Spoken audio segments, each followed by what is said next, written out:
encontrarnos en la programación de Aprende en Casa, una propuesta de la Secretaría de Educación Pública para mejorar los aprendizajes. No olviden tener a la mano papel y lápiz e integren las notas relevantes de cada sesión en su carpeta de experiencias. Esta sesión titulada ¿Cómo se coordinan las funciones de mi cuerpo? Se dirige a estudiantes de primer grado en las asignaturas de Ciencias y Tecnología, Biología. Entremos en materia.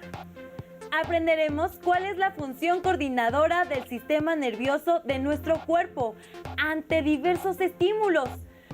Como saben, una característica de los seres vivos es la capacidad de responder a los estímulos o cambios que ocurren en el medio ambiente.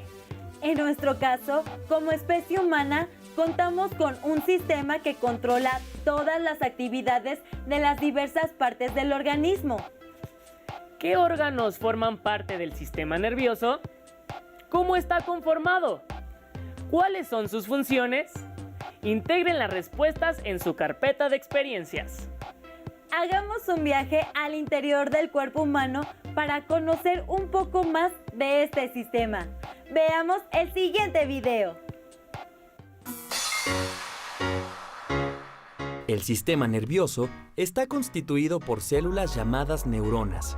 Las neuronas se caracterizan por su capacidad para comunicarse con otras células, ya sean nerviosas, musculares o glandulares, y se especializan en conducir señales eléctricas denominadas impulsos nerviosos, que les permiten transmitir o recibir información.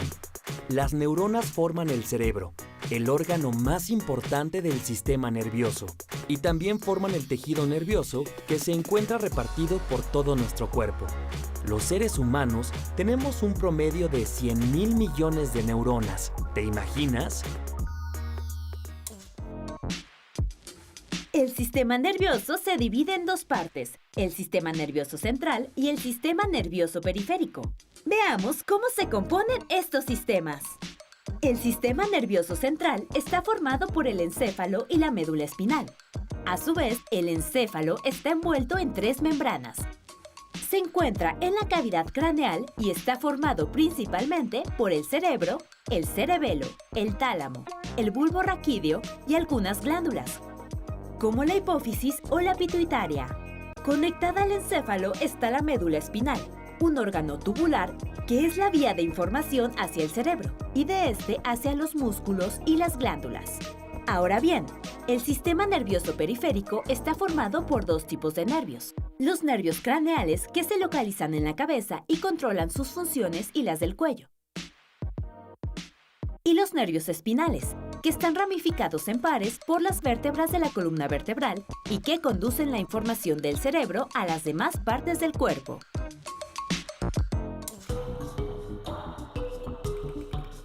Ahora vamos a conocer las funciones del sistema nervioso. Este sistema coordina al cuerpo humano y controla sus funciones, así que cualquier acción ejecutada por una estructura del cuerpo depende del sistema nervioso. En el sistema nervioso está el centro de mando del cuerpo, donde se manejan las facultades intelectuales como la atención, la memoria y la inteligencia. Otros procesos que son regulados por este sistema son la respiración, la digestión, la secreción de hormonas, la circulación de la sangre, la sudoración y el movimiento. El sistema nervioso también percibe estímulos externos a través de los receptores del cuerpo, como los ojos, la nariz, la lengua, los oídos y la piel. Por ejemplo, cuando una persona escucha música y siente ganas de bailar.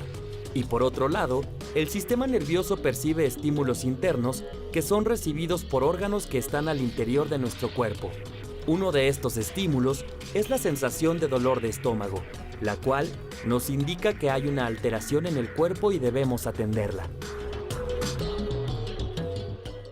Como has podido ver, el sistema nervioso es el encargado de controlar varias funciones de nuestro cuerpo, incluida la capacidad de percibir y responder a los estímulos internos o externos. Esto gracias al sistema nervioso central y el sistema nervioso periférico, y a las neuronas que los forman. Ahora que ya sabes todo esto, ¿te imaginas todo lo que puedes hacer gracias a tu sistema nervioso? Como pudieron darse cuenta, los principales órganos que conforman el sistema nervioso y sus funciones son, entre otros, el cerebro, el cerebelo, el bulbo raquídeo y algunas glándulas forman parte del sistema nervioso central. El cerebro recibe, ordena y da respuesta a todos los estímulos captados por los órganos de los sentidos. Las células nerviosas, llamadas neuronas, se comunican entre sí y transmiten los estímulos que recibimos mediante ojos, nariz, lengua, oídos y piel. En el siguiente audiovisual veremos cuando los estímulos pueden causar dolor. En nuestro cuerpo existen diversos tipos de receptores que perciben los estímulos, pero por el momento nos enfocaremos en los nociceptores, que están en las terminaciones nerviosas de tejidos externos como la piel y la mucosa, y de tejidos internos como los músculos, el intestino o la vejiga, y cuya función es responder a estímulos por lesión de los tejidos. A su vez, estos nociceptores también se dividen en diferentes tipos, como los que responden a estímulos térmicos con temperaturas mayores de 42 grados centígrados o menores de 5. Los denominados sensoriales, que perciben los contactos ligeros como los roces y las vibraciones superficiales. Los mecánicos, generados por variaciones de presión en la piel como cortes o golpes. Y los químicos, que responden a cambios provocados por diversas sustancias. Así que los nociceptores, como otras partes del sistema nervioso, nos protegen de situaciones que ponen en peligro nuestro cuerpo o una parte de este, debido a que el dolor nos advierte de la presencia de estímulos dañinos que debemos evitar. Ahora, veamos cómo se genera el dolor cuando nos golpeamos. Cuando ocurre un daño en nuestro cuerpo, por ejemplo, un golpe en un brazo, los nociceptores responden por la estimulación directa de los tejidos o por las sustancias liberadas durante el golpe. Esta respuesta se conoce como nocicepción y consiste en emitir sensaciones de dolor que primero viajan hacia la médula espinal. De ahí, se envía una sustancia química llamada neurotransmisor, mediante la vía nerviosa ascendente hasta la corteza cerebral, el tálamo y otras regiones del cerebro. Entonces, el cerebro responde al estímulo provocando dolor en la parte afectada como una respuesta de protección a los tejidos. Es importante mencionar que, aunque no lo percibimos, antes de que se genere el dolor, muchas veces realizamos primero una respuesta de retirada involuntaria de la parte afectada. Has de saber que la intensidad del dolor no está directamente relacionada con la cantidad de daño en el tejido, sino con el examen que hace el sistema nervioso central a partir de las señales que recibe y la suma de la memoria, los procesos de razonamiento y las emociones. Entonces, el cerebro genera un determinado grado de dolor. En conclusión, el recorrido para la generación del dolor inicia en los nociceptores, que captan la sensación de dolor a través de diferentes estímulos. Los estímulos viajan por fibras nerviosas del sistema nervioso periférico hasta la médula, para generar una respuesta mecánica involuntaria en la parte afectada. Y después llegan al cerebro, que es donde se manifiesta una cierta cantidad de dolor, dependiendo de aspectos como las señales que recibe, la memoria, los procesos de razonamiento y las emociones. Dentro de nuestro cuerpo existen distintos receptores que participan con el sistema nervioso y nos ayudan a conocer e interactuar con el medio que nos rodea. ¿Sabes cuáles receptores nos ayudan a percibir los sabores? ¿Qué les llamó más la atención acerca de lo que ocurre en el organismo cuando nos lesionamos? Es interesante saber que en nuestro cuerpo existen receptores especializados que nos permiten responder a distintos estímulos causantes de daño. Ya que nos advierten de peligros, nuestro sistema nervioso es verdaderamente genial, ¿no lo creen? También es sorprendente la rapidez de respuestas que se producen de manera instantánea y que nos protegen de daños mayores. Veamos un poco más de las respuestas mecánicas involuntarias o reflejas. La respuesta involuntaria del organismo ante un estímulo determinado, como la sensación de calor, se denomina acto reflejo, el cual se realiza mediante el arco reflejo, que comprende la vía nerviosa que recorren los impulsos generados durante el estímulo. Cabe resaltar que el arco reflejo es automático e involuntario, debido a que se produce una reacción que no es controlada por la conciencia, pues no interviene el cerebro. ¿Quieres saber cómo sucede este proceso? Veamos un ejemplo. Los receptores de la mano perciben un estímulo del medio externo, en este caso, la sensación de calor de un objeto. Has de saber que dichos receptores están constituidos por células o grupos de células que se encuentran en la piel y en los órganos de los sentidos. Cuando los receptores perciben el estímulo, los nervios eferentes del brazo llevan esa información hasta la médula espinal, que se ubica en el sistema nervioso central. Y en la médula se elabora una respuesta al impulso nervioso. Luego, dicha respuesta se transmite a través de nervios motores hasta los músculos de la mano, lo que provoca que la mano se retire del objeto caliente. Los actos reflejos se producen con mucha frecuencia en nuestra vida diaria. Algunos inician cuando nacemos, como pegarnos al seno de nuestra madre y succionar la leche, mientras que otros los adquirimos como resultado de nuestra experiencia. Por ejemplo, alejarnos del fuego o de alguna sustancia peligrosa antes de sentir dolor.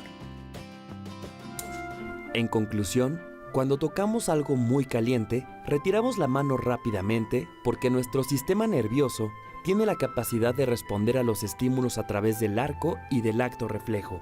El arco reflejo es el conjunto de estructuras que intervienen en un reflejo, mientras que el acto reflejo es la respuesta involuntaria que se produce ante estímulos determinados. Ahora que sabes todo esto, ¿en cuáles situaciones de la vida diaria se activa un acto reflejo?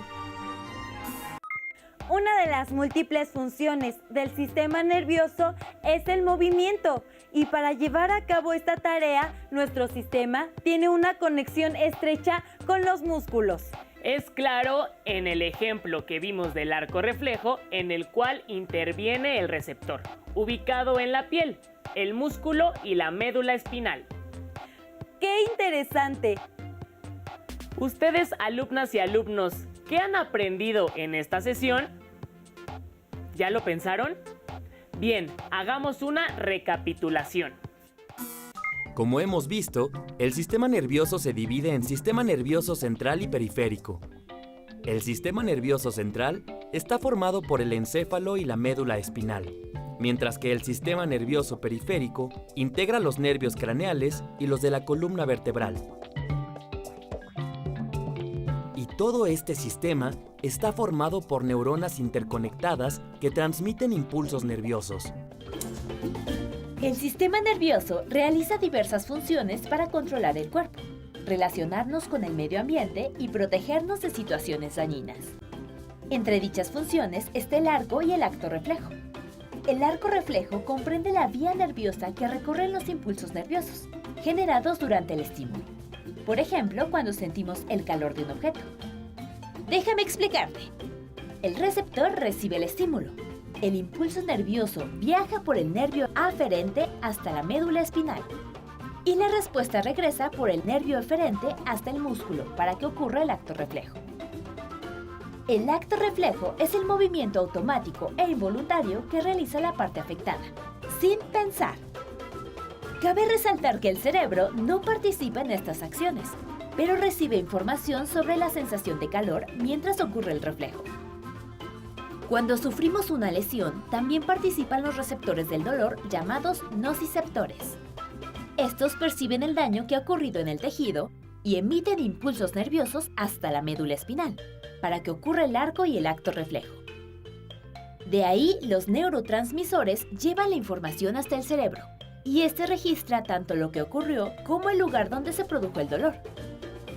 Además de transmitir la información de los estímulos, los neurotransmisores intervienen en procesos específicos. Por ejemplo, la serotonina participa en la sensación hambre-saciedad, la cual se genera en el intestino y en el cerebro por el consumo de ciertos alimentos. Esta sustancia actúa en el hipotálamo para indicar que existe sensación de hambre o de saciedad. Para recapitular, es importante mencionar que el sistema nervioso tiene diversas funciones y que nos permiten sentir, por ejemplo, calor o dolor. Entre dichas funciones está la recepción de estímulos, transferidos a través de impulsos nerviosos que viajan por las neuronas, o bien por los neurotransmisores que llevan información hasta la médula espinal, el cerebro o el hipotálamo. ¿Qué otras funciones del sistema nervioso conoces? Seguramente, con lo que hemos revisado, pudieron completar sus notas y reflexiones. Ahora los invitamos a aplicar lo aprendido, así que registren las siguientes actividades en su carpeta de experiencias. Detecten cómo responden ustedes y su familia ante determinados estímulos externos. Por ejemplo, vean cuál es la respuesta de la pupila ante cambios en la intensidad de la luz o de la piel cuando baja mucho la temperatura.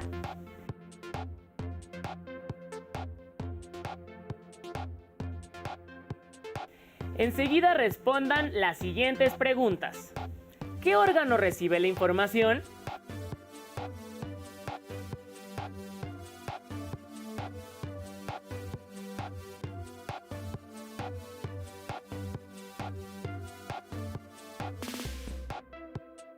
¿Cómo es la respuesta al estímulo?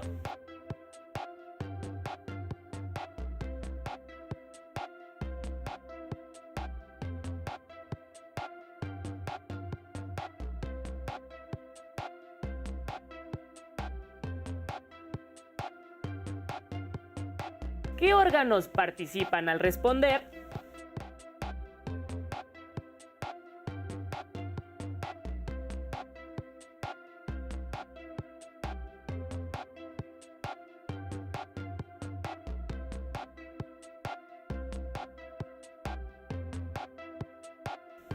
Si desean profundizar más sobre este apasionante tema del sistema nervioso en el funcionamiento del cuerpo, les recomendamos consultar el libro Este cuerpo es humano, de Grasa Toro y José Luis Cano, serie libros del Rincón de Bibliotecas Escolares y de Aula. Estamos a punto de terminar la sesión. Recuerden estudiar en compañía de su familia, platicar sobre todo lo aprendido y planear las siguientes dudas que puedan surgir. No olviden fomentar su creatividad. Piensen qué dinámicas podrían hacer o compartan anécdotas y experiencias. Nos dio mucho gusto acompañarlos en esta sesión de Aprende en Casa. Los esperamos en la próxima emisión. ¡Hasta pronto!